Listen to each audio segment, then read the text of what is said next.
എല്ലാവർക്കും നമ്മുടെ പുതിയൊരു വ്ളോഗിലേക്ക് വീണ്ടും സ്വാഗതം. ഇന്നലത്തെ വ്ളോഗ് നമ്മുടെ വെഡ്ഡിങ് ആനിവേഴ്സറിയുടെ ആ ഒരു ദിവസം 15-ാം തീയതി ജനുവരി ആ ഒരു വീഡിയോ ആയിരുന്നു ഞാൻ ഇട്ടിട്ടുണ്ടായിരുന്നത്. നമ്മൾ യൂണിറ്റിൻ്റെ ആ ഒരു മീറ്റിംഗ് നടന്നതും അതുപോലെ കേക്ക് കട്ട് ചെയ്ത് ഞങ്ങളുടെ ആ ഒരു വെഡ്ഡിങ് ആനിവേഴ്സറി അച്ഛൻ ആഘോഷിച്ചതുമെല്ലാം കാണിച്ചിട്ടുള്ള ഒരു വീഡിയോ. പിന്നെ അതിൽ ഏറ്റവും സന്തോഷമായിട്ട് നമ്മുടെ വരാൻ പോകുന്ന മോള് തന്ന ഒരു വെഡ്ഡിങ് ആനിവേഴ്സറി ഗിഫ്റ്റ് അതെല്ലാം ചേർത്തിട്ടുള്ളൊരു വീഡിയോ ആയിരുന്നു. അപ്പോൾ ഇന്നലത്തെ വീഡിയോയിൽ എല്ലാവരും വളരെ സന്തോഷത്തോടു കൂടി ആ ഒരു വീഡിയോ എൻജോയ് ചെയ്ത് ഞങ്ങളെ ഒരുപാട് ബ്ലെസ് ചെയ്ത് വിഷ് ചെയ്ത് എല്ലാം കമൻസ് ഇട്ടിട്ടുണ്ടായിരുന്നു. ഒരുപാട് സന്തോഷം തോന്നി, ഒരുപാട് സന്തോഷം തോന്നി. അതുപോലെ നമ്മളുടെ മോളെയും പലരും പല വിഷസും അനുഗ്രഹങ്ങളും എല്ലാം കൊടുക്കുന്നുണ്ടായിരുന്നു. അതിലും ഒരുപാട് സന്തോഷം തോന്നി കേട്ടോ. അപ്പോൾ എല്ലാവരോടും നന്ദി പറഞ്ഞുകൊണ്ടാണ് ഇന്നത്തെ വീഡിയോ. അപ്പോൾ ഇന്ന് ഞാൻ അധികം ജോലി ചെയ്യാതിരുന്നൊരു ദിവസമായിരുന്നു 16-ാം തീയതി. നമ്മൾ 15-ാം തീയതിയൊക്കെ ഒത്തിരി ജോലികളൊക്കെ ചെയ്ത് കുറേ ടയേർഡായിരുന്നു. അതുകൊണ്ട് ഇന്നത്തെ ദിവസം കൂടുതൽ കാര്യങ്ങളൊന്നും ചെയ്തില്ല. കുറച്ച് തൈരെടുത്തിട്ട് ഇഞ്ചിയും പച്ചമുളകും ഒക്കെ ഒന്ന് കട്ട് ചെയ്തൊക്കെ ഇട്ട് ഇതിൽ മുട്ട പൊരിച്ച്, പിന്നെ നമുക്ക് മീൻകറി ഉണ്ട്. മീൻകറി കഴിച്ച് മതിയായതുകൊണ്ടാണ് ഇതൊക്കെ ചെയ്യുന്നത് കേട്ടോ. മീൻകറി ചട്ടി അവിടെ തന്നെ ഇരിക്കുന്നുണ്ട്. അപ്പോൾ ഇന്ന് നമ്മൾ ചോറും വെച്ചിട്ടില്ല, കാരണം ചോറും ബാക്കിയുണ്ട്. പിന്നെ കഴിഞ്ഞ ദിവസം ചോറ് വെച്ചത് വെന്ത് പോയ ചോറുണ്ടല്ലോ, അത് ഞാൻ അവിടെ വെച്ചിട്ടുണ്ടായിരുന്നു വെള്ളത്തിലിട്ടിട്ട്. അപ്പോൾ അത് വെള്ളത്തിൽ കിടന്നിട്ട് കുറച്ചൊന്ന് ഹാർഡായിട്ടുണ്ടായിരുന്നു. അപ്പം ഞാൻ അതാണ് കഴിച്ചിട്ടുണ്ടായിരുന്നത്. നമ്മൾക്ക് കളയാനായിട്ട് അങ്ങനെ പറ്റൂലല്ലോ, ഇത്രയും വില കൂടിയ അരിയെല്ലാം വെച്ചിട്ടല്ലേ നമ്മൾ ചോറുണ്ടാക്കുക. അപ്പോൾ അത് കളയണ്ടല്ലോ എന്ന് വെച്ച് ഞാൻ ഈ തൈര് അതിൻ്റെ കൂട്ടത്തിൽ കഴിച്ച് ഭയങ്കര ടേസ്റ്റായിരുന്നു. അങ്ങനെ കഴിച്ച് കഴിഞ്ഞപ്പോൾ തന്നെ ഞാൻ വിചാരിച്ച് ഇത്രയും ടേസ്റ്റുള്ള ഈ സംഭവം നാളെ ഒന്നുകൂടി കഴിക്കണം. കാരണം ആ ചോറ് വീണ്ടും ബാക്കിയുണ്ട്, അതെടുത്ത് ഫ്രിഡ്ജിൽ വെച്ചിട്ട് പിറ്റേ ദിവസം ഇതുപോലെ തൈരിട്ട് കഴിക്കണം എന്ന് തന്നെ വിചാരിച്ച്. അപ്പോൾ രാത്രി ആയപ്പോഴേക്കും പിന്നെ വേറെ ഒന്നും ഉണ്ടായിരുന്നില്ല കറി. നമ്മൾ ഉച്ചക്ക് മുട്ട പൊരിച്ചൊക്കെ തീർന്നിട്ടുണ്ടാവുന്നില്ല. ഒരു കൈപ്പിടി മാത്രം ഉണക്കച്ചെമ്മീൻ അത് ക്ലീൻ ചെയ്ത് വെച്ചിട്ടുണ്ടായിരുന്നു. അപ്പോൾ അതൊന്ന് കഴുകിയെടുത്തിട്ട് അത് ആദ്യം ഒന്ന് വറുത്ത് അതിൻ്റെ നനവൊക്കെ ഒന്ന് മാറ്റി അതൊന്ന് ഒടിയുന്ന പരുവത്തിലാവുമ്പോഴേക്കും എടുത്ത് അതിനകത്തുനിന്ന് മാറ്റിയിട്ട് അതേ ചട്ടിയിൽ തന്നെ ചെറിയുള്ളി ആണെങ്കിൽ അതാണ് നല്ലത്. ഇപ്പോൾ ഞാൻ സവാളയും പച്ചമുളകും വേപ്പിലേക്ക് ഇട്ടിട്ട് ഇത്തിരി ഉപ്പും ചേർത്തിട്ട് അതൊന്ന് നന്നായിട്ടൊന്ന് കളർ മാറണവരെ ആക്കിയിട്ട് മുളക് പൊടി മഞ്ഞൾപ്പൊടി ഇട്ട് എടുക്കലാണ് ചെയ്യണത്. ആ മുളക് പൊടി മഞ്ഞൾപ്പൊടി ഇട്ട് എടുക്കണത് കണ്ടില്ല, വീഡിയോ എടുത്തില്ല. അപ്പോൾ ഞാൻ രാത്രി വീണ്ടും തൈര് എടുത്തിട്ട് രാത്രി തൈര് കഴിക്കണം നല്ലതല്ലെന്നൊക്കെ പറയാം, പക്ഷേ പറയുന്നത് ഉണ്ട്. ഏതായാലും ഞാൻ വീണ്ടും എടുത്ത് കഴിച്ചിട്ടാണ്. അപ്പോൾ ഇന്ന് അങ്ങനെ ഉപായത്തിലൂടെ കഴിഞ്ഞുകൂടി, വലിയ കാര്യങ്ങളൊന്നും ചെയ്തില്ല.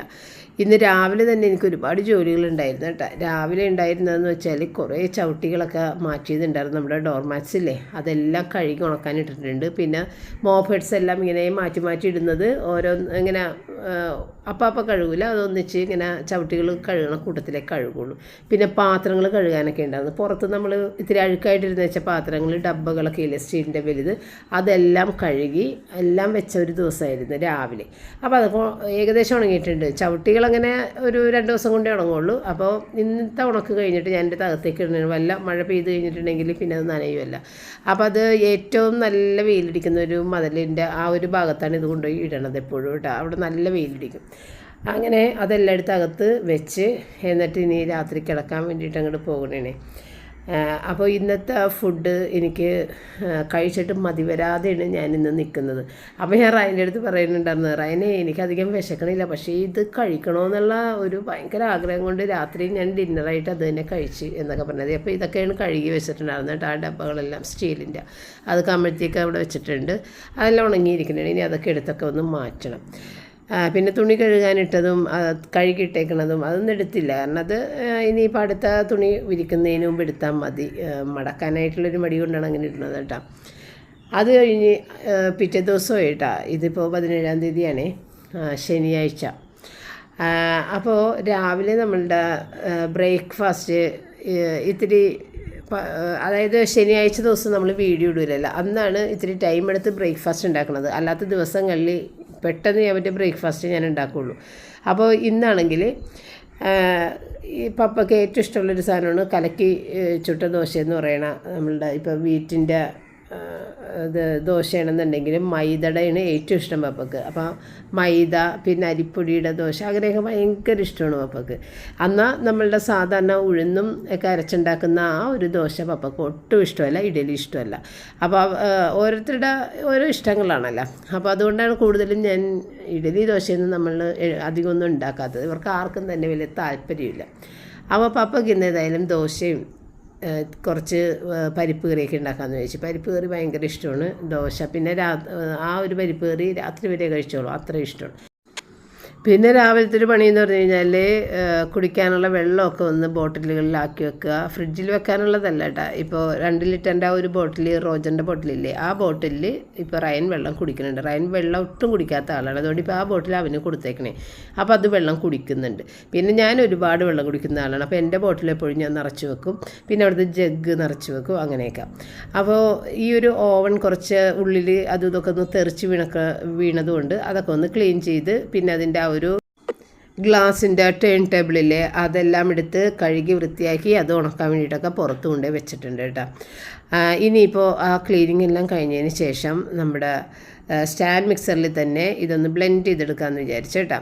അപ്പോൾ ഇത്തിരി ഗോതമ്പ് പൊടിയും പിന്നെ ഉപ്പും അരിപ്പൊടി ഒരു ബലം കിട്ടാൻ വേണ്ടിയിട്ട് ഇത്തിരി ഒരു അല്ലെങ്കിൽ ഭയങ്കര സോഫ്റ്റ് ആയിപ്പോൾ ഇത്തിരി അരിപ്പൊടിയൊക്കെ കൂടി ചേർത്തിട്ടാണ്, ഉപ്പും ഒക്കെ ചേർത്ത് ആവശ്യത്തിന് വെള്ളം ഒഴിച്ചിട്ട് ഇതങ്ങോട്ട് ഒന്ന് കറക്കിയാൽ അപ്പം തന്നെ ഇത് റെഡിയാകും കേട്ടോ. അപ്പോൾ വെള്ളം കുറവാണ് എന്ന് തോന്നിയാൽ ഇതിൻ്റെ ഇത് ആകുന്ന സമയം കൊണ്ട് തന്നെ അതിനകത്തേക്ക് ഇത്തിരി വെള്ളം ഒഴിച്ച് കൊടുത്ത് നമുക്ക് കറക്റ്റ് ചെയ്തെടുക്കാം കേട്ടോ. ഓഫ് ചെയ്യേണ്ട ആവശ്യമില്ല, അല്ലാതെ നമുക്ക് വെള്ളമൊക്കെ ഒഴിച്ച് കൊടുക്കാം നല്ല അടിപൊളിയായിട്ട്. അപ്പോൾ ഞാൻ ആ ഒരു കവറ് വെക്കാതെയാണ് ചെയ്തിട്ടുള്ളത്. കവറ് വെക്കാതെ ചെയ്തിട്ടുണ്ടെന്നുണ്ടെങ്കിൽ പൊടി ഇങ്ങനെ അതിൻ്റെ മുകളിലേക്ക് അടിവശത്തില്ലേ അതിൻ്റെ ഇങ്ങനെ തെറിച്ച് പിടിച്ചിരിക്കും, പിന്നെ ചുറ്റുമൊക്കെ തെറിച്ച് പോകും. അപ്പോൾ ഇന്നിപ്പോൾ അങ്ങനെ പിടിച്ചിട്ടുണ്ടായിരുന്നു. അപ്പോൾ ഞാനിത് നിങ്ങളെ കാണിക്കാൻ വേണ്ടിയിട്ട് ആ മൂടി വെക്കാതെ കാണിച്ചതാണ്. അപ്പോൾ ഇത്തിരി ക്ലിയറായിട്ട് കാണാൻ പറ്റുമല്ലോ എന്നോർത്ത്. അപ്പോൾ അത് അവിടെ ഞാൻ മിക്സ് ചെയ്തെടുക്കുന്ന സമയത്ത് തന്നെ ചട്ടി ചൂടാക്കാൻ വെച്ചിട്ടുണ്ടായിരുന്നു. അപ്പോൾ ചട്ടി നല്ല ചൂടായിട്ട് കിടപ്പുണ്ടായിരുന്നു. ഇനിയിപ്പോൾ നമ്മുടെ പരിപ്പ് കറി കൂടിയിട്ട് ഉണ്ടാക്കിയാൽ മതി. പരിപ്പ് കറിയിൽ പ്രത്യേകിച്ചൊന്നും ചെയ്യാറില്ല. ഇത്തിരി സവാളയിട്ട് പരിപ്പ് ഉപ്പിട്ടൊക്കെ വേവിച്ചിട്ട് പിന്നെ ഇത്തിരി ചെറിയ ഉള്ളിയൊക്കെ താളിച്ച് ഇതിനകത്തേക്ക് മുളക് പൊടി മഞ്ഞൾപ്പൊടി ഇട്ടിട്ട് അങ്ങനെ ഇടുക, അത്രയേ ഉള്ളൂ. നല്ല ടേസ്റ്റാണ്, നല്ല കോമ്പിനേഷനുമാണ്. പപ്പയുടെ ഏറ്റവും ഇഷ്ടപ്പെട്ട വിഭവമാണ് ബ്രേക്ക്ഫാസ്റ്റിന്. അപ്പോൾ സ്റ്റ്യൂവും പുട്ടുമാണ് ഏറ്റവും ഇഷ്ടം, എങ്കിലും അത് നമ്മൾ അങ്ങനെ എപ്പോഴും വെക്കാറില്ലല്ലോ. അപ്പോൾ ഈ ഒരു സാധനം ഭയങ്കര ഇഷ്ടമുണ്ട്. പിന്നെ പുട്ട്, ഇതൊക്കെയാണ് പപ്പയ്ക്ക് ഇഷ്ടമുള്ളത്. ഇടിയപ്പമൊക്കെ ഇഷ്ടമുണ്ട്. ഇടിയപ്പം ഞാൻ ഇപ്പോഴായിട്ട് ഉണ്ടാക്കാറേ ഇല്ല, ഭയങ്കര മടിയാണ് ഇടിയപ്പം ഉണ്ടാക്കാനായിട്ട്. അപ്പോൾ ഈ ഒരു ഇത് വീറ്റിൻ്റെ എന്നേലും കൂടുതൽ ഇഷ്ടം ശരിക്കും മൈദയുടെ ഉണ്ടാക്കുമ്പോഴാണ് പപ്പയ്ക്ക് ഇഷ്ടം. മൈദയൊക്കെ ഒരുപാട് ആളുകൾ ഉപേക്ഷിച്ചിട്ടുള്ള സാധനമാണ് മൈദ. പക്ഷേ പപ്പ പറഞ്ഞത് പണ്ട് മുതലേ നമ്മൾ എന്തോരം മൈദയുടേത് കഴിച്ചിട്ടുണ്ട്, മൈദയൊക്കെ ഒരുപാട് കഴിക്കുന്ന. പക്ഷേ നമുക്കൊന്നും ഒരു കുഴപ്പമില്ലല്ലോ, പിന്നെ എന്താണാവോ മൈദനെക്കുറിച്ച് ഇങ്ങനെ എല്ലാവരും പറഞ്ഞതെന്നൊക്കെ പപ്പ പറയും കേട്ടോ. അത് എനിക്ക് തോന്നുന്നത് ഓരോ ശരീരപ്രകൃതമാണെന്ന് തോന്നുന്നുണ്ട്. ചില ആളുകൾ ഒട്ടും തന്നെ ഷുഗർ കഴിക്കാത്ത ആളുകളുണ്ട്, ഷുഗർ തൊടാത്ത ആളുകളുണ്ട്. പക്ഷേ ഷുഗർ ലെവൽ എപ്പോഴും ഹൈ ആയിരിക്കുള്ളൂ.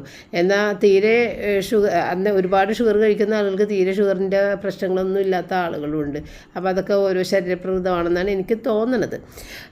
അങ്ങനെ നമ്മളുടെ കറിയൊക്കെ റെഡിയാക്കിയിട്ട് ഇനി പപ്പക്ക് അത് കൊണ്ടേ വെച്ച് കൊടുക്കണം. പപ്പ കഴിക്കാൻ വേണ്ടിയിട്ട് വേഗം വന്ന്, കാരണം പപ്പ ഇത് ഇഷ്ടപ്പെടുന്ന ഒരു വിഭവമാണല്ലോ. വേഗം വന്ന് അങ്ങോട്ട് ഇരുന്നതാ പപ്പയുടെ ഫ്രണ്ട് വന്ന് വിളിച്ച്. അങ്ങനെ എപ്പോഴും അങ്ങനെ തന്നെയാണ് കേട്ടോ. ആ പുള്ളി നടന്നിട്ടൊക്കെ വരുന്ന സമയം അപ്പോൾ പപ്പ കുറേ നേരം വെയിറ്റ് ചെയ്യും. ചില സമയത്ത് ഇത്തിരി ലേറ്റ് ആയിട്ടൊക്കെ വരും. അപ്പം മിക്കവാറും ഇങ്ങനെ തന്നെയാണ്.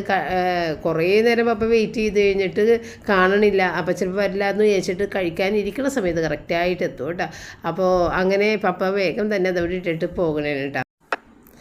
അങ്ങനെ അതെല്ലാം കഴിഞ്ഞ് പിന്നെ ഞാൻ ഇന്ന് നമ്മുടെ റൂബി കുഞ്ഞിനെ ഒന്ന് കുളിപ്പിച്ചിട്ടുണ്ടായിരുന്നു. കാരണം അവളുടെ ചെവിട്ടിലൊക്കെ മരുന്നിട്ടിട്ടുണ്ടായിരുന്നു. അപ്പോൾ മരുന്നിട്ട് കഴിയുമ്പോൾ നന്നായിട്ട് പതയും, ചെവി ക്ലീൻ ചെയ്യണ ക്ലെൻസർ. അപ്പോൾ അതെല്ലാം കൂടി ചേർന്നിട്ടുള്ളൊരു കുളിയായിരുന്നു ഇന്ന് രാവിലെ.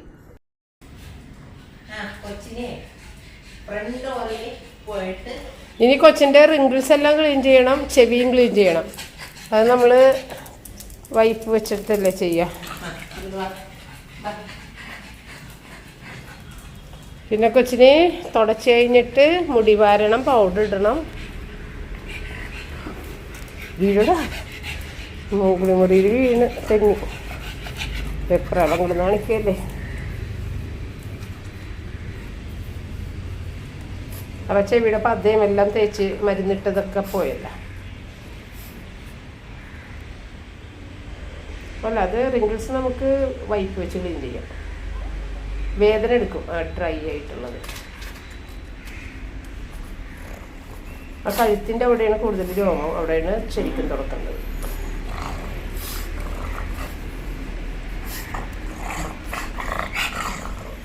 പിന്നെ ആ വാലൊക്കെ ഉണ്ട്, അവിടെയും ആ കടഭാഗത്ത് വാലിൻ്റെ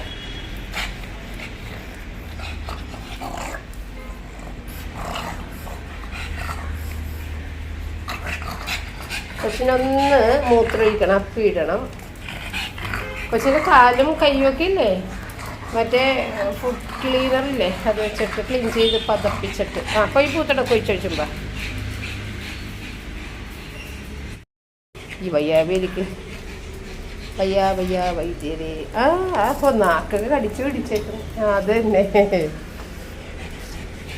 കുഞ്ഞിത്തിരി നേരം വെയിലത്ത് നിന്നേ, ഒന്ന് കുഞ്ഞവിടെ നിന്നേ, മുത്തശ്ശി അവിടെ നിന്നേ ഇത്തിരി നേരം.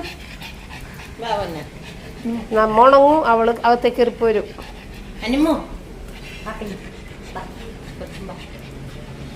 ചേട്ടന് ഇരുന്ന് കരിയുക. എനിക്ക് കരിയാനുള്ള വെളുപ്പില്ല, അതുകൊണ്ട് ഞാൻ ഇതിനകത്ത് പാർട്ടിസിപ്പേറ്റ് ചെയ്യത്തില്ല.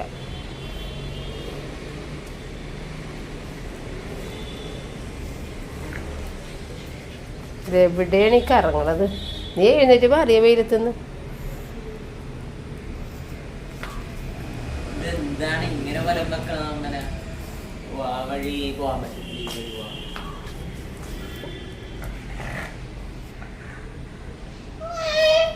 നീ വൈപ്പൊക്കെ എടുക്കട്ടെ. അപ്പം നമ്മുടെ റൂബി കുഞ്ഞിന് കുളിക്കാൻ വേണ്ടിയിട്ടുള്ള ഷാമ്പു ഏതാണ് അങ്ങനെയൊക്കെ ചോദിക്കും എന്തായാലും ഇങ്ങനെ വീഡിയോ കാണുമ്പോൾ, കുളിച്ച് എന്നുള്ളത് കാണുമ്പോഴേ. അതുകൊണ്ട് ഞാൻ കാണിക്കുന്നതാണ്. ഇത് അവളുടെ ക്ലെൻസറാണ്, ചെവി ക്ലീൻ ചെയ്യാനുള്ളത്. അത് നിറയെ ചെവിയിലിട്ട് കൊടുക്കണം, എന്നിട്ട് അത് പതിഞ്ഞു വരും. അങ്ങനെ ചെവിയുടെ അകം ക്ലീൻ ചെയ്യണത്. പിന്നെ ഇതാണ് ഇപ്പോൾ ഉപയോഗിക്കുന്ന ഷാമ്പു, ഹാഗൻ വാഗിൻ്റെ. പിന്നെ ഇവളുടെ പോർസൊക്കെ ക്ലീൻ ചെയ്യാൻ, കാൽപാദത്തിൻ്റെ ഉള്ളിലൊക്കെ ഇങ്ങനെ അഴുക്കുണ്ടാവില്ല, അത് ക്ലീൻ ചെയ്യണ ഒരു സാധനം കേട്ടോ ഇത്. അപ്പോൾ ഇതൊരു ഫോമാണ്, അത് ഒരു ചെറിയൊരു സിലിക്കൺ ബ്രഷാണ് അതിലുള്ളത്. അപ്പോൾ ഒട്ടും തന്നെ പെയിനൊന്നും ഇല്ലാതെ അത് ക്ലീൻ ചെയ്യാൻ പറ്റും കേട്ടോ. അപ്പോൾ ഇതിങ്ങനെ പ്രസ് ചെയ്ത് കൊടുക്കണം കേട്ടോ. പ്രസ് ചെയ്യുമ്പോഴത്തേക്കും അതിനകത്തുള്ള ഫോം ഇതിലൂടെ ഇങ്ങനെ വരും. ആ ഫോം വെച്ചിട്ടാണ് ഇവരുടെ കാൽപാദവും കൈ അടിവശത്ത് കഴുകണത് കേട്ടോ. അടിവശത്ത് ഇങ്ങനെ ഒരു പോസിൻ്റെ ഉള്ളിൽ അഴുക്ക് കെട്ടിക്കിടക്കൂലേ, അപ്പം ഞാൻ നേരത്തെ പല്ലുതേക്കണ ബ്രഷ് വെച്ചിട്ടൊക്കെ കഴുകുമായിരുന്നു. അപ്പോൾ അത് ഇന്നേലും കുറച്ചും കൂടി നല്ല ഒരു വേദന ഇല്ലാതെ ഈ ഒരു സിലിക്കൺ ബ്രഷ് വെച്ച് ക്ലീൻ ചെയ്യാൻ പറ്റും. അതുകൊണ്ടാണ് അതൊന്ന് മേടിച്ചത്. പിന്നെ അവളുടെ മുഖം റിങ്കിൾസൊക്കെ തുടക്കണ വൈപ്പും ഇത് ചെവി ക്ലീൻ ചെയ്യണ വൈപ്പുമാണ് കേട്ടോ. അപ്പോൾ ഇത് ചെവിയുടെ അകത്തൊക്കെ ഇടയ്ക്ക് നമ്മൾ ക്ലീൻ ചെയ്ത് കൊടുക്കും, അല്ലെന്നുണ്ടെങ്കിൽ ഭയങ്കര മഞ്ഞ കളറായി പോകും. ചെവിയുടെ അകത്തൊക്കെ അഴുക്ക് മഞ്ഞ കളറിലിരിക്കും. അപ്പോൾ അത് എനിക്ക് തോന്നുന്നത് ആഴ്ചയിലൊരു 3 ദിവസമെങ്കിലും ക്ലീൻ ചെയ്യണം. നമ്മൾ വിചാരിക്കും ഇത്ര അഴുക്ക് കയറിയ പെട്ടെന്നാണ് ചെവിക്ക് അത് അഴുക്ക് പിടിക്കുന്നത്. അതൊരു യെല്ലോ കളറായിരിക്കുള്ളൂ, നല്ല രീതിയിൽ അഴുക്കുണ്ടാവും ചെവി. അതുപോലെ തന്നെ അവരുടെ മുഖത്ത് ആ റിങ്കിൾസിൽ ഒരു ഒടിവുണ്ട് ഉള്ളിലേക്ക്, അത് ആ മൂക്കിൻ്റെ അടിഭാഗത്ത് അത് ക്ലീൻ ചെയ്യുന്നില്ലെങ്കിൽ അതിലൊക്കെ അഴുക്ക് കയറിയിരിക്കും. അപ്പോൾ അതൊക്കെ നമ്മൾ ആഴ്ചയിൽ ഒരു 3 ദിവസമെങ്കിലും ക്ലീൻ ചെയ്ത് കൊടുക്കും. കുളിപ്പിക്കൽ വളരെ കുറവാണ്. കുളിപ്പിക്കുന്നതോറും സ്കിൻ ഡിസീസ് വന്നുകൊണ്ടാണ് നമ്മൾ കുളിപ്പിക്കൽ വളരെ കുറച്ചത്. അപ്പോൾ കുളിപ്പിക്കൽ കുറച്ചതോട് കൂടിയിട്ട് അവളുടെ സ്കിൻ ഡിസീസ് മാറിയിട്ടുണ്ട്. പിന്നെ വൈപ്പ് വെച്ചിട്ട് നല്ല രീതിയിൽ മേത്തുനിന്ന് പൊടികൾ ഇങ്ങനെ തുടച്ച് എടുത്തിട്ട് പിന്നെ ഒന്ന് ബ്രഷ് ചെയ്ത് കൊടുത്ത് ഇത്തിരി പൗഡറൊക്കെ ഇടുമ്പോൾ നല്ലൊരു സ്മെല്ലാണ്. അങ്ങനെ ഇവൾക്ക് സ്മെല്ലില്ല. ഇവൾ ചിക്കൻ മാത്രമല്ലേ കഴിക്കുന്നുള്ളൂ. ചിക്കൻ കഴിച്ചു കഴിഞ്ഞാൽ അധികം സ്മെല്ലില്ല ശരീരത്തിൽ. ബീഫൊക്കെ കൊടുക്കുമ്പോഴാണ് കൂടുതൽ സ്മെല്ലുണ്ടാവുക. അപ്പോൾ അതുകൊണ്ട് വലിയ കുഴപ്പമില്ല. പിന്നെ എനിക്ക് കുറേ തുണികൾ മടക്കാനുണ്ടായിരുന്നു. 2 ദിവസം തുണികളാണ്, അതെല്ലാം കൂടിയിട്ട് മടക്കി വെച്ചിട്ടാണ്. അപ്പം നമ്മളെല്ലാവരും ഇല്ലേ ഈ സങ്കടങ്ങളൊക്കെ വരുമ്പോഴേക്കും നമുക്ക് ഭയങ്കര എന്താണ് എനിക്ക് മാത്രം സങ്കടമെന്ന് വിചാരിക്കും അല്ലേ. എല്ലാവർക്കും സങ്കടങ്ങളുണ്ട്, എല്ലാവർക്കും ഓരോരുത്തരുടേതായ ഓരോ വിഷമതകളുണ്ട്. ചിലത് പുറത്ത് കാണാത്ത വിഷമതകളായിരിക്കാം, ഉള്ളിൽ അവർ ഉരുകി ഇരിക്കണമായിരിക്കും. ചില വിഷമതകൾ നമുക്ക് എല്ലാവർക്കും കാണാൻ പറ്റുന്ന ഒരു വിഷമതകളായിരിക്കാം ചിലവരുടേത്. ചില രോഗങ്ങൾ അതൊക്കെ നമുക്ക് എല്ലാവർക്കും അറിയാൻ സാധിക്കുമല്ല. അപ്പം അങ്ങനെ അവർക്ക് സങ്കടമാണെന്ന് നമ്മൾ മനസ്സിലാക്കും. പക്ഷേ ചിലവരുടെ സങ്കടങ്ങൾ അങ്ങനെ കാണപ്പെടുന്നതായിരിക്കില്ല. പക്ഷേ നമുക്ക് സങ്കടങ്ങൾ ഇല്ല എന്ന് ചിന്തിക്കരുത്. ഒരുപാട് വിഷമതകൾ പലരുടെയും ഉള്ളിലുണ്ട്. അങ്ങനെ ഉരുകി ജീവിക്കുന്ന ഒരുപാട് ആളുകളൊക്കെ ഉണ്ട്. അപ്പോൾ ഈ സങ്കടങ്ങളൊക്കെ വന്നു കഴിഞ്ഞിട്ടാണ് പിന്നെ ഒരു സന്തോഷം വരുമ്പോൾ അതിനൊരു ഭയങ്കര രുചി ഉള്ളത് തോന്നണത്. അല്ലാതെ എപ്പോഴും നമ്മളിങ്ങനെ എല്ലാം നമ്മൾക്കുണ്ട് അങ്ങനെ അങ്ങ് പോകണമെങ്കിൽ നമ്മളുടെ ആ ഒരു സന്തോഷം എന്ന് പറയാനായിട്ടുള്ളൊരു അവസ്ഥ നമുക്ക് കിട്ടില്ല. അത് നോർമലായിട്ട് അങ്ങോട്ട് പോകും.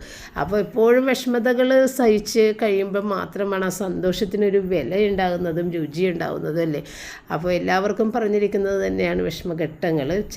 വളരെ കുറച്ച് ചില വ്യക്തികൾക്ക് ചിലപ്പോൾ വിഷമഘട്ടങ്ങൾ ഉണ്ടാവാത്ത ആളുകളും ഉണ്ടായിരിക്കാം. എനിക്ക് തോന്നണില്ല അങ്ങനെ. എല്ലാവർക്കും ഉണ്ട് പ്രശ്നങ്ങൾ. അപ്പോൾ വിഷമിച്ചിരിക്കുമ്പോൾ ഇപ്പം എൻ്റെ വീഡിയോകൾ കാണുമ്പോൾ ഇവർക്കൊക്കെ ഒരു വിഷമതകളും ഇല്ലേ എന്നൊക്കെ ചിലവർക്ക് തോന്നാം. അതുകൊണ്ടാണ് കേട്ടോ ഞാനങ്ങനെ പറഞ്ഞത്. വിഷമതകളെല്ലാം ഉണ്ട്, എല്ലാവർക്കും വിഷമതകളുണ്ട്. അതെല്ലാം ചിലപ്പോൾ നമുക്ക് വേറെ കുറേ നല്ല കാര്യങ്ങൾ കിട്ടുന്നുണ്ട്. അപ്പോൾ ഈ ഒരു വിഷമതകൾ ഉള്ളതുകൊണ്ടാണ് അതെല്ലാം നമ്മൾക്ക് ഉള്ളത് എന്ന് വിചാരിച്ച് ഞാൻ സമാധാനിക്കാറുണ്ട്. ഒരുപാട് കുറേ കുറവുകൾ നമ്മൾക്ക് ഉണ്ടാവും. അത് പക്ഷേ അതിൻ്റെ അപ്പുറത്ത് നമുക്ക് ഒരുപാട് അനുഗ്രഹങ്ങൾ ദൈവം തരുന്നുണ്ട്. നമ്മളിങ്ങനെ ഓടി നടക്കുന്നത് തന്നെ ഏറ്റവും വലിയ അനുഗ്രഹമല്ലേ. അപ്പോൾ അതിൽ തന്നെ നമുക്ക് എപ്പോഴും ദൈവത്തിനെ നന്ദി പറയാൻ എത്ര നന്ദി പറഞ്ഞാലും മതിയാവില്ല. നടക്കാൻ പറ്റാതെയൊക്കെ നിന്ന നിപ്പിൽ പാരലൈസ്ഡായി പോയി. എൻ്റെ ചേച്ചിയുടെ കഥ ഞാൻ കണ്ടിട്ടുള്ളതാണ്. 18 വയസ്സുള്ള പ്രായത്തിൽ ഒന്ന് പള്ളിയിൽ എല്ലാ സൺഡേയും പള്ളിയിൽ പോകുന്ന പോലെ ആ ഒരു സൺഡേയും പള്ളിയിൽ പോയി. ആ പള്ളിയിൽ പോയി അവിടെ ഇരുന്ന് കുർബാനെല്ലാം കഴിഞ്ഞിട്ട് ആൾ എഴുന്നേക്കാതായപ്പോഴാണ് എന്താണ് സംഭവം എന്ന് നമ്മൾ നോക്കുന്നത്. അപ്പോൾ ആ കുർബാന കണ്ടുകൊണ്ടിരിക്കുന്ന സമയത്ത് ആൾ പാരലൈസ്ഡായി താഴെ ഇരിക്കണേണ്, എഴുന്നേക്കാൻ പറ്റാതെ. അതോടുകൂടി ആ ജീവിതം പോയി. 18 വയസ്സിലെ ആ ജീവിതം നഷ്ടപ്പെട്ട് മരിച്ച പോലെ വർഷങ്ങളോളം ജീവിച്ച് 38 വയസ്സ് വരെ ജീവിച്ച് മരിച്ച്. അപ്പോൾ ഒരു 20 കൊല്ലം എത്ര സ്ട്രഗിൾ ചെയ്തിട്ടുണ്ടാവും ആ ഒരു അസുഖം വെച്ചിട്ട്. അപ്പോൾ അങ്ങനെ ഒരു നിമിഷം മതി. അപ്പോൾ അതില്ലാതെ നടക്കുമ്പോൾ നമ്മൾ 1000 വട്ടം ദൈവത്തിനോട് നന്ദി പറയണം. എങ്ങനെയാണ് ഇപ്പോൾ അസുഖങ്ങൾ എന്തെങ്കിലും ചില്ലറ അസുഖങ്ങളും ഒക്കെ ആയിട്ട് ആണെങ്കിലും നമ്മൾ നടക്കാനും എടുക്കാനും പറ്റുന്നുണ്ടല്ല, അതിന് ദൈവത്തിനോട് എപ്പോഴും നന്ദി പറയണം. അപ്പോൾ അങ്ങനെയൊക്കെ ഓരോ കാര്യങ്ങൾ ഓർക്കുമ്പോൾ ഞാനങ്ങനെ പറയുന്നതാണ് കേട്ടോ. കാരണം ഒരുപാട് ആളുകൾ ഈ വീഡിയോ ഒക്കെ കാണുന്ന ഒരുപാട് ആളുകൾ വിഷമഘട്ടങ്ങളിലൂടെ കടന്നു പോകുന്ന ആളുകൾ അവർ വിചാരിക്കും അവർക്ക് മാത്രമേ വിഷമതകളുള്ളൂ. അപ്പോൾ ഇന്നത്തെ ദിവസം കഴിഞ്ഞ് നാളത്തെ ദിവസം ഉണ്ട് അതുപോലും നമുക്കറിയില്ല. എങ്കിലും നമ്മൾ നാളെയും മറ്റന്നാളും ഒക്കെ എന്ത് ചെയ്യും, എങ്ങനെ ജീവിക്കുമെന്ന് വിചാരിച്ച് വിഷമിക്കുന്നവരാണല്ലേ നമ്മൾ. അപ്പോൾ ഇന്നത്തെ ദിവസം കഴിഞ്ഞ് നാളെ നമ്മളുണ്ട, അല്ലെന്നുണ്ടെങ്കിൽ ഈ ഭൂമിയുണ്ട, ഈ നാടുണ്ട, ഇതൊന്നും നമുക്ക് അറിയില്ല. എങ്കിലും നമ്മൾ വിഷമിക്കും. അപ്പം നമ്മൾക്ക് കാലം കരുതി വെച്ചിരിക്കുന്ന കുറേ കാര്യങ്ങളുണ്ട്. അത് നമ്മൾക്ക് വരും, നമുക്ക് കിട്ടും. അത് ചിലപ്പോൾ കുറേ ലേറ്റാകും. ഇപ്പോൾ വൻമരങ്ങൾ വളർന്ന് അത്രയും ആകണമെന്നുണ്ടെങ്കിൽ കുറച്ച് ദിവസങ്ങൾ കൊണ്ടല്ലല്ല, വർഷങ്ങൾ കൊണ്ടല്ലേ അത് വളർന്നു വരിക. ചില ചെറിയ ചെടികളൊക്കെ പെട്ടെന്ന് തന്നെ മുളച്ച് അതിൻ്റെ കാലം തീർന്നത് നശിച്ചു പോവുകയും ചെയ്യുന്നത് കാണാം. എന്ന് പറഞ്ഞ പോലെ തന്നെയാണ് നമ്മളുടെ ജീവിതത്തിൽ ചിലത് താമസിക്കും, ചിലത് കാത്തിരിക്കാതെ നിവൃത്തിയില്ല. കാത്തിരുന്നാലേ അത് കിട്ടുള്ളൂ. അല്ലാതെ നമുക്ക് പെട്ടെന്ന് തന്നെ ആകണം. എപ്പോഴും ഞാൻ പറയാറില്ലേ, വിത്ത് വിതച്ചാൽ അത് തികയാതെ അത് പാകമാകൂല. അതിന് മുൻപ് അതെടുത്തു കഴിഞ്ഞാൽ അത് പോയി, നമുക്കത് ഉപയോഗിക്കാൻ പറ്റില്ല എന്ന് പറഞ്ഞ പോലെ തന്നെയാണ് നമ്മളുടെ ജീവിതത്തിലും. അപ്പോൾ ഇന്ന് ഉച്ചക്കും നമ്മൾ തൈര് സാദവും ചെമ്മീൻ വറുത്തതും ഒക്കെ തന്നെ ഉണ്ടാക്കിയത് കേട്ടോ. അപ്പോൾ അതുകൊണ്ടാണ് ഞാനത് പറയാതിരുന്നത്. കഴിഞ്ഞ ദിവസം അത് തന്നെ കഴിച്ച ആ രുചി അങ്ങനെ നിൽക്കണോണ്ട് പിറ്റേ ദിവസം അത് തന്നെ ഉണ്ടാക്കി കഴിച്ച കേട്ടോ. അപ്പോൾ ഇന്ന് ഞാൻ മുറ്റത്ത് തന്നെ എൻ്റെ നടപ്പ് കംപ്ലീറ്റ് ചെയ്ത് ഇപ്പോൾ 3/4 മണിക്കൂറാണ് ഞാൻ നടക്കുന്നത്. ഒരു 3.5 കിലോമീറ്ററോളം ആകും ആ സമയത്ത്. എന്നിട്ട് അത് കഴിഞ്ഞിട്ട് അങ്ങനെ തന്നെ ഞാൻ പുറത്തേക്ക് റൂബിനെയും കൊണ്ടൊന്ന് ഇറങ്ങിയതാണ് കേട്ടോ, ഞാനും റയനും കൂടി. കാരണം നമ്മളുടെ അപ്പുറത്തെ ഗ്രൗണ്ട് ഉണ്ടല്ലോ, ഈ ഗ്രൗണ്ടിൻ്റെ തൊട്ടപ്പുറത്തുള്ള ആ ഗ്രൗണ്ടിൽ ധ്യാനം നടക്കുന്നുണ്ട്. അപ്പോൾ അവിടുത്തെ പ്രസംഗങ്ങളൊക്കെ കേൾക്കാനായിട്ട് നമുക്കിവിടെ ഇരുന്ന് ക്ലിയറായിട്ട് കേൾക്കാൻ പറ്റും. അപ്പോൾ അങ്ങനെ അതൊക്കെ കേൾക്കുകയും ചെയ്യാം, ഒന്ന് നടക്കുകയും ചെയ്യാം, അവിടെ ഒന്നിരുന്ന് റെസ്റ്റ് ചെയ്യുക. റൂബിക്കും ഒരു സന്തോഷം. അങ്ങനെ ഞാനും റയനും റൂബിയും കൂടി അങ്ങോട്ട് പോയതാണ്. അപ്പോൾ അപ്പടെ മറ്റേ രാവിലെ വന്ന ഫ്രണ്ടില്ലേ, അത് വൈകുന്നേരം വരും കേട്ടോ. 2-3 നേരമൊക്കെ പുള്ളി വരും. ഞാൻ പറഞ്ഞിട്ടുണ്ടല്ലോ, പുള്ളിക്ക് ഭാര്യ മരിച്ചിരിക്കുന്നു, ഒറ്റക്കാണ് താമസിക്കുന്നത്, മക്കളെല്ലാവരും വിദേശത്താണ്. അപ്പോൾ അതുകൊണ്ട് പപ്പയുടെ അടുത്ത് വന്നിരുന്ന് കുറച്ച് നേരം സംസാരിക്കുമ്പോൾ പുള്ളിക്കൊരു ആശ്വാസമാണ്, അങ്ങനെ വരണതാണ്. അപ്പോൾ ആ പുള്ളിയും പപ്പയും കൂടി അവിടെ നിന്നിട്ട് സംസാരിച്ചുകൊണ്ടിരുന്ന് ആ സമയത്ത് ഞങ്ങളിതേ നടന്നൊക്കെ പപ്പയുടെ അടുത്ത് തിരിച്ചെത്തി. പിന്നെ അവിടെ നിന്ന് കുറച്ച് ഫോട്ടോയൊക്കെ റയൻ വെറുതെ എടുത്തതാണ് കേട്ടോ, അതാണ് ഈ കാണിക്കുന്നത്. അപ്പോൾ ഇത്രയേ ഉണ്ടായിരുന്നുള്ളൂ ഇന്നത്തെ വീഡിയോ. വൈൻഡപ്പ് ചെയ്യാൻ നാളെ നമുക്ക് വീണ്ടും കാണാം. താങ്ക്